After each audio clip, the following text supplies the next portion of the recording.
The computer models blew it, but not in the way that you think. All of a sudden, people are really starting to ask this question. Where's the kaboom? About a month ago, they were talking about, 25, 30 million Americans being infected. It's very clear that's not going to happen now. But there's another school of thought about why the hospital space that the governor of New York thought he was going to need isn't now needed. I would like to play a clip for you, 30 seconds, of Governor Cuomo of New York from this morning. I apologize for the quality of it. It was something that I captured literally while I was watching it, and I thought it was important to not only listen to the man for content, but listen to the tone. It's almost a frustration that there aren't the numbers that they thought there was going to be. Now, once again, I apologize for the audio content. Center screen, there will be closed caption, so you can read what he's saying. It's a little bit behind, but you'll be able to get the gist of it. That more than half the population would be infected. They were talking about 2.4 million to 21 million people being hospitalized.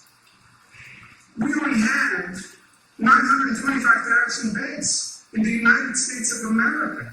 In New York, the hospital ship Comfort and Javits Center remain nearly empty. There are currently over 60 patients on board Comfort, and only a few hundred patients are at the 2,500-bed Javits Center in Midtown. Now look at those numbers. The USNS Comfort used to be 1,000 beds. It was supposed to be for non-COVID patients.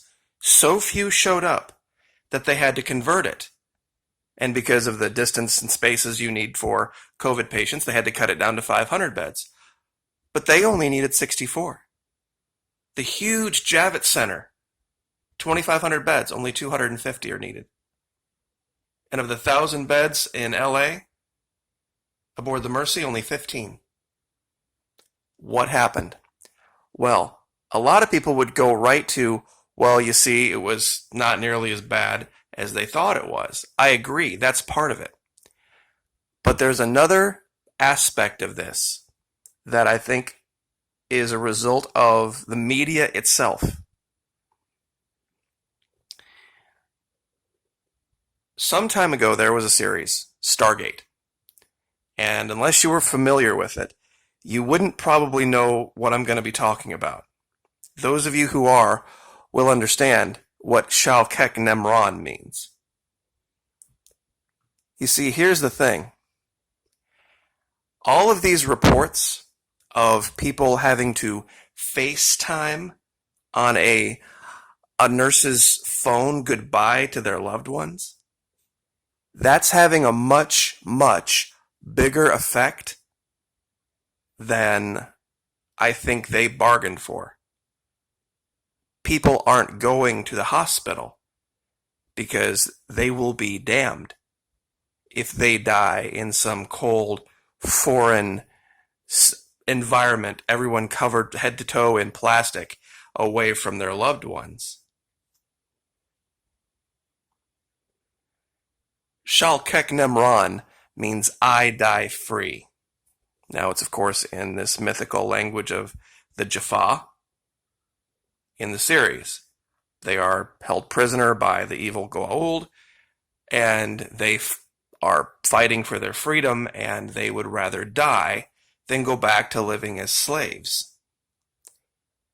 And I really think this is the belief system that is pervading a lot of this country and around the world. I think this is probably a big issue in India as well. These people aren't going to go into a hospital and have the last thing they see be a whole bunch of strangers wrapped up in plastic. If they're going to die, they're going to die at home with their loved ones. And this is just a screenshot from the show. They capture these guys, they torture them, they don't give in, and their credo is Shalkek Nemron, I die free.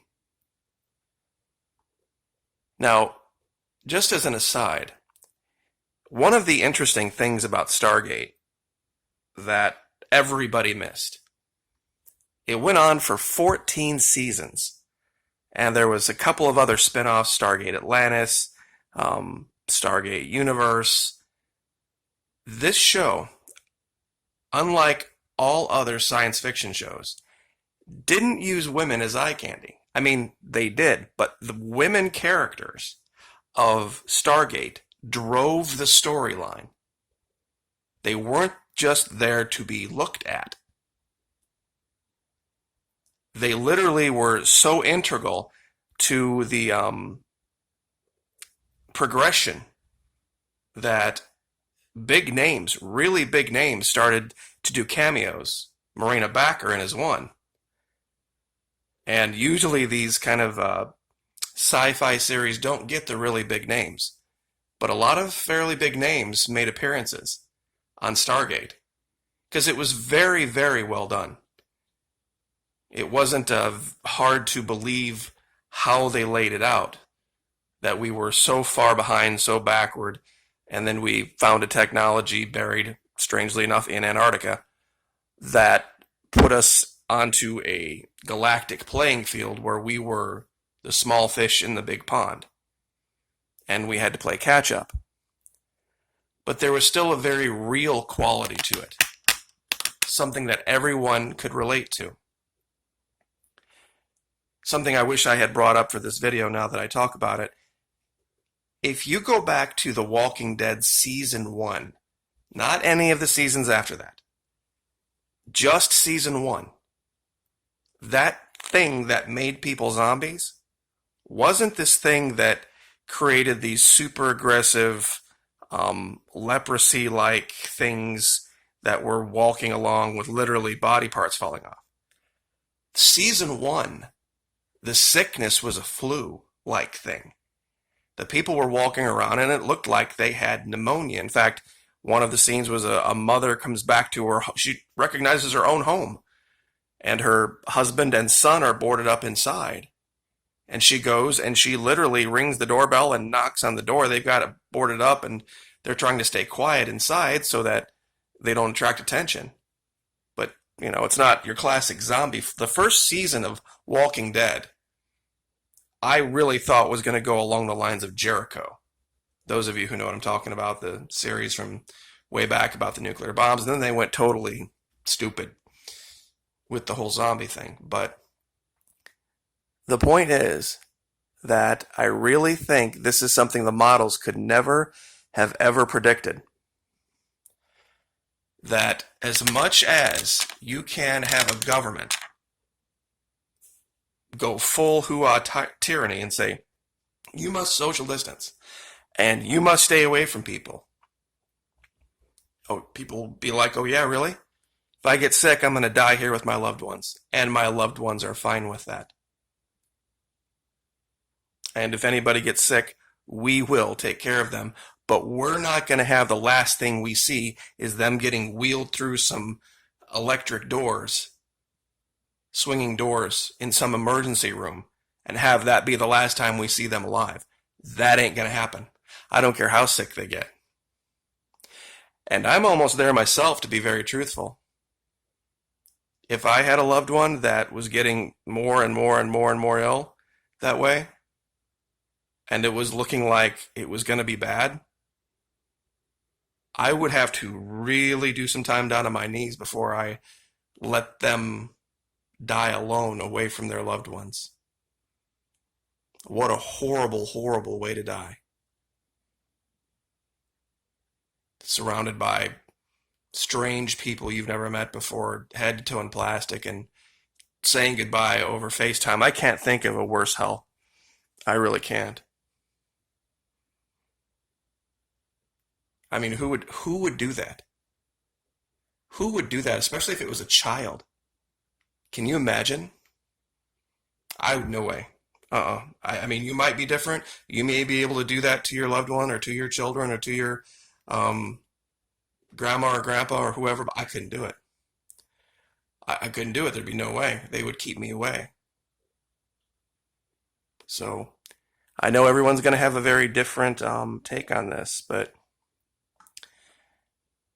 I don't think social distancing is our future. It better not be, because the price will have been too high. Like, share, subscribe.